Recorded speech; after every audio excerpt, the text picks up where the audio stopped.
The grocery industry is going through a period of major change. A decade from now, I think this industry will be virtually unrecognizable.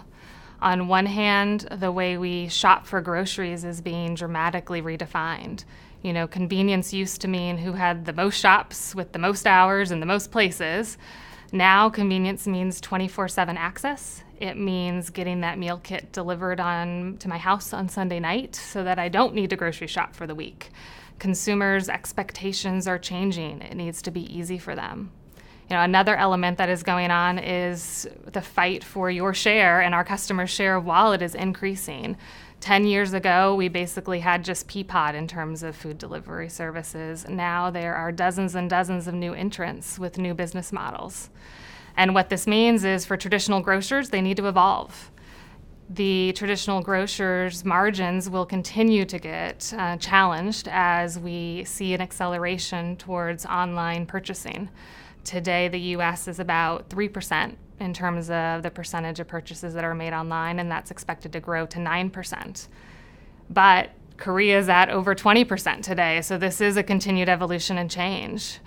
But what makes me feel optimistic for these traditional grocers is that they truly do have some of the most sincerely loyal customers, and that is a leverage point. So if I'm a traditional grocer, I'd be asking myself, how do I need to evolve, and actively evolving, but there's a path to get there.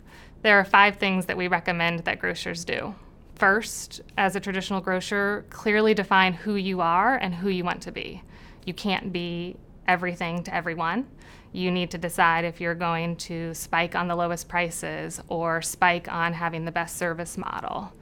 2, you need to make sure that you take that and translate that online. Don't try to create a different business model online. It will just confuse the customer. 3, invest in digital. It's hard, it's expensive, it's daunting. The digital disruptors are investing between 11 and 12% of their revenues. A traditional grocer is spending 1.5%. That's a big difference.